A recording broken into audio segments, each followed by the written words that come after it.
Europe's radical right, dangerous extremists, or exercising their democratic rights. Across Europe, far-right ideals are taking hold.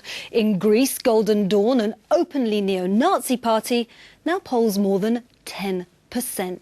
And even countries with a reputation for being moderate aren't necessarily what they seem. Paul Hackett reports.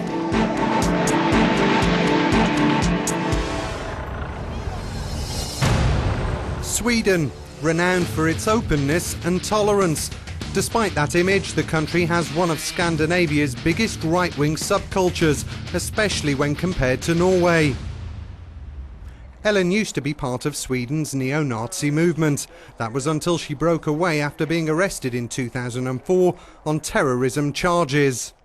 If we were dangerous, I think we could have been for some people.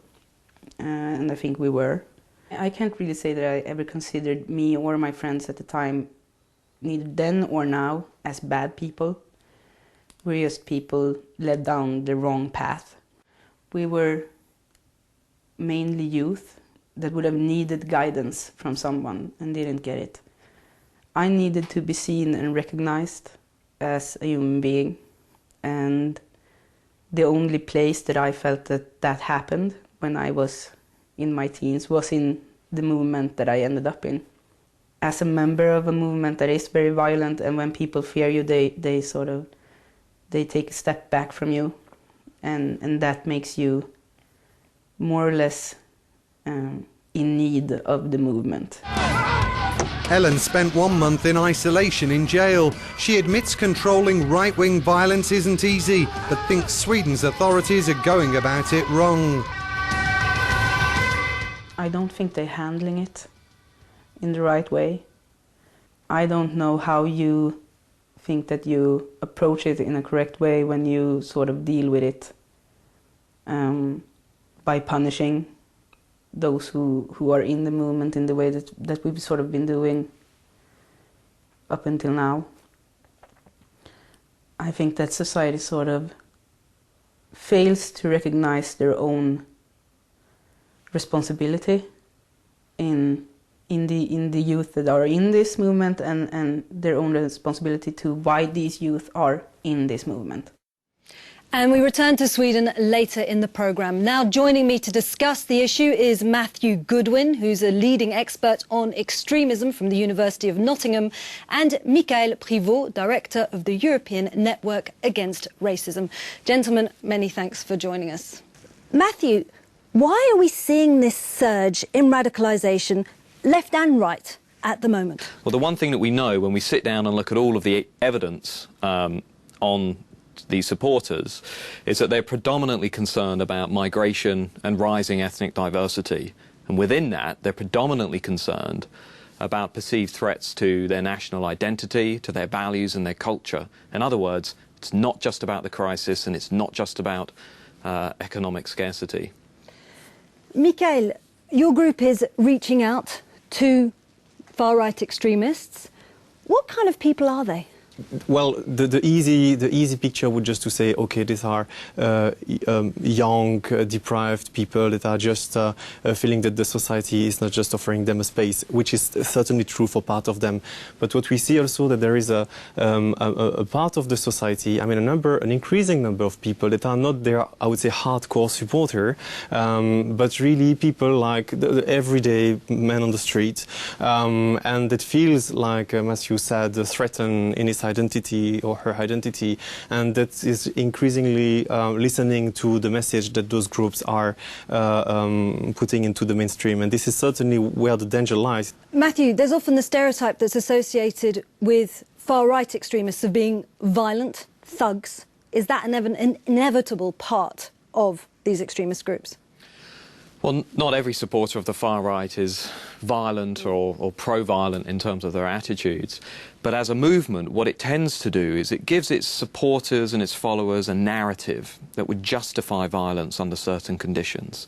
The far right argues that not only are you under threat from immigration, but your family, your children and your grandchildren are threatened by rising diversity, and that you must take action in order to meet that threat and to save your group. Those are the kinds of narratives that we saw at play in Norway, and we can see it play every day in the world of far-right forums and blogs and networks and so on. So perhaps not openly violent, but perhaps giving a message that is sort of supportive of violence under certain conditions. And Mikael, on a European level, how responsible are governments? The governments are definitely not making enough. When the only answer to the current situation is austerity, and not really investing in social programs, in really trying to get everybody, not only the poor black or the poor white, but together everybody up. I mean, people feel that definitely the government are not taking their responsibilities, and they fail to address these kind of concerns. Staying on the political level, we have seen, several members of extreme right-wing groups enter Parliament, get seats in government. So I'd like to return back to Sweden and watch this soundbite from a member of the Sweden Democrats.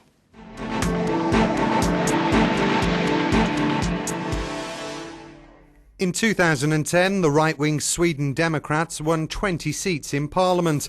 Ambitious to move away from their extremist past and join Sweden's political mainstream, the anti-immigration party is riding high in the polls at around 10%.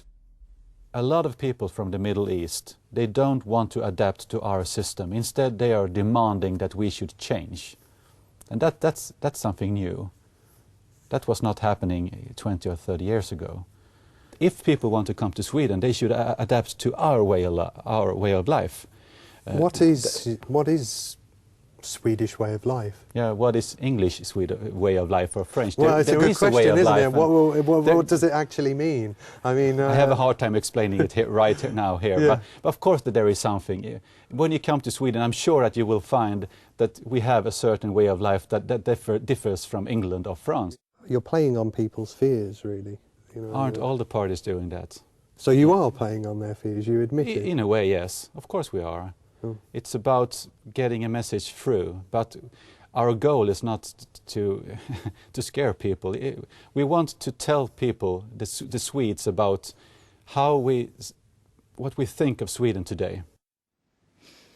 So, fear. He mentioned the fear issue, and that's prevalent across mainstream politics, but is it particularly prevalent across extreme right-wing groups to scare people into following them?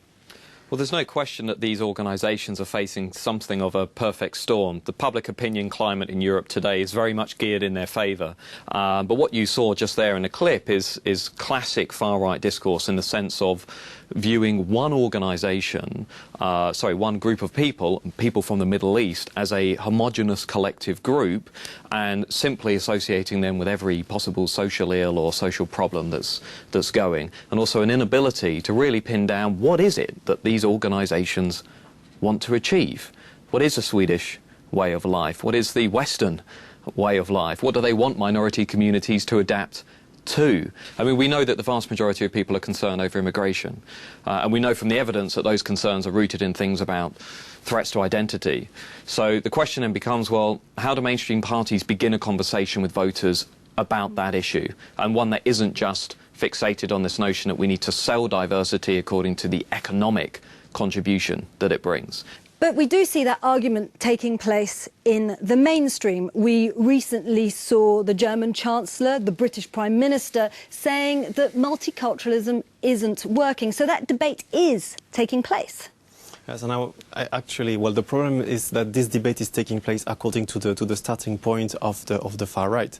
I mean, well, if we take the debate in Germany, the question is that, well, there has never been multiculturalism over there, so saying that it failed is really a nonsense. But you can't have your cake and eat it. The debate is taking place. The problem is, do we not have to listen to people at some point and listen to their concerns and then act upon them? Yeah, no, absolutely. We have to listen to the concerns. I mean, societies are changing and people are afraid of that, and we need to really take this seriously. The question is, how do you have a mature debate about those kind of issues? Rather than trying to play on fears, we should try to address those. And specifically, for example, when it comes to the field of migration, where we know, I mean, from statistics, that we will need even more migration in the coming 2 decades. So, and finally, we've been talking about the fact that people are feeling threatened. They feel threatened by Islam, by immigration, by their culture being invaded.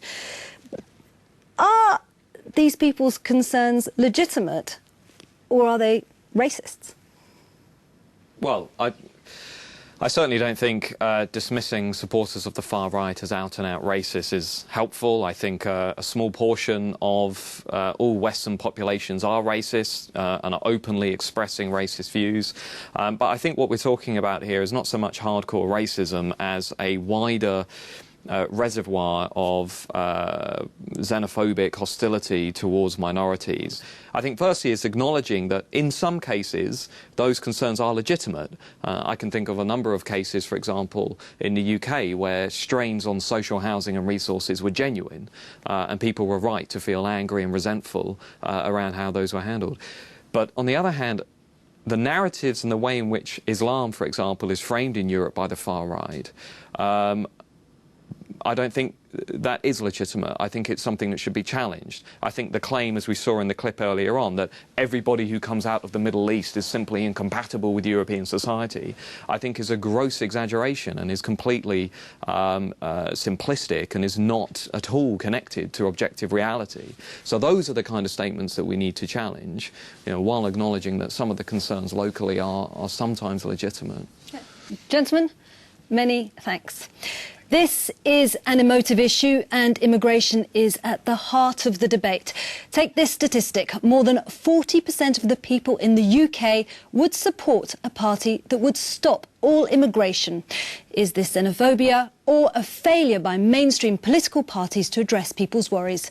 Let us know your thoughts. We're on social media. In the meantime, On the Frontline returns next month.